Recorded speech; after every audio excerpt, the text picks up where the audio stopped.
కేసీఆర్ కుటుంబం ఉద్యమకారుల గొంతు కోసిందన్నారు ఎమ్మెల్యే ఎన్ఎం శ్రీనివాసరెడ్డి. సొంత కుటుంబాన్ని మేనేజ్ చేసుకోలేని వ్యక్తి రాష్ట్రాన్ని పరిపాలిస్తారా అంటూ ప్రశ్నించారు. కేసీఆర్ ఉద్యమానికి పనికొస్తారేమో కానీ పరిపాలనకు మాత్రం కాదన్నారు. బీఆర్ఎస్ లో గొంతులు కోసుకునే పని జరుగుతోందన్నారు. కేకే మహేందర్ రెడ్డిని పార్టీ నుంచి గెంటేసిన చరిత్ర కేటీఆర్ కవితదని ఎన్ఎం శ్రీనివాసరెడ్డి ఆరోపించారు. తన పాత్ర తగ్గిందనే కవిత ఆందోళన చేస్తున్నారని ఆయన అన్నారు. ఈరోజు ఒక చెల్లెను కూడా సమాధానపరచుకోలేని వ్యక్తులు, ఇంటి బిడ్డను కూడా సమాధానపరచుకోలేని వ్యక్తులు దేశాన్ని ఉద్ధరిస్తాము అని చెప్పి మళ్ళా కాంగ్రెస్ ఓడించి మేము అధికారంలోకి వస్తామని చెప్పి ట్విట్టర్లో కూస్తూ ఉంటే జనాలు నవ్వుకుంటూ ఉన్నారు. ప్రజల పక్షాన పోరాటం చేయాల్సిన ప్రతిపక్ష నేత ఏ రోజు కూడా అసెంబ్లీ ఛాయలకు కూడా రాకుండా ఇదే మా గొప్పతనం అని చెప్పి కాంగ్రెస్ పార్టీని విమర్శిస్తుంటే, ప్రజాస్వామ్యబద్ధంగా ఈరోజు రాజ్యాంగం అంబేద్కర్ ఇచ్చిన రాజ్యాంగాన్ని అమలు పరుస్తున్న భారతదేశంలోని తెలంగాణ ప్రజలు ముక్కున వేలేసుకుంటా ఉన్నారు. అధికారంలో ఉన్నప్పుడే ప్రజల గురించి మాట్లాడతారు, సంక్షేమ పథకాల గురించి మాట్లాడతారు. అధికారం పోయిన తర్వాత అదే ప్రజల నెత్తి మీద శటకోపం పెట్టి వాళ్ళని ఈసడించుకొని అసహించుకొని ప్రజా పోరాటం కావచ్చు, ప్రజల మధ్య తిరగడం కావచ్చు, వాళ్ళ గురించి మాట్లాడడం కావచ్చు చేయకుండా మళ్ళా కేవలం అధికారంలో రానికే కుట్రలు కుతంత్రాలు పన్నుతున్న కుటుంబం ఈ కల్వకుంట్ల కుటుంబం.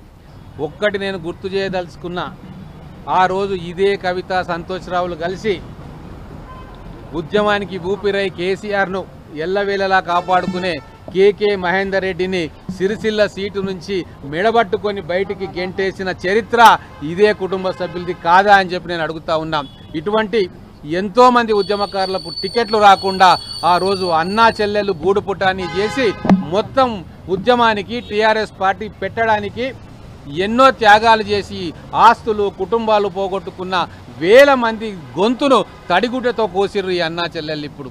ఇప్పుడు అధికారం కోసం వాటా పంచుకోవడానికి ఒకరి మీద ఒకరు కత్తులు దూసుకుంటా ఉన్నారు.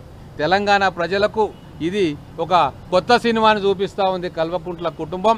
ఖచ్చితంగా కేటీఆర్ అనే వ్యక్తి పరిపాలనకు అనర్హుడని చెప్పి సొంత చెల్లెలే చెప్తున్న తర్వాత ఇక ఏం మిగిలింది బీఆర్ఎస్ పార్టీలో? కేసీఆర్ గారు బయటికి రాలేరు. ఆయనకు ఈగో అడ్డం వస్తుంది, అహం అడ్డం వస్తుంది. అధికారం ఉంటే తప్ప, లేదా గుర్రబండి మొత్తం తయారు చేసి గుర్రాన్ని కట్టి అలంకరించి ఎత్తుకొని వచ్చి కూర్చోబెడితే బయటికి బయలుదేరుతా అంటాడు. కానీ బాధ్యతగా ప్రతిపక్ష నాయకుడిగా ప్రజల పక్షాన పోరాడాలి, ఇది నా బాధ్యత అని అనుకోడు.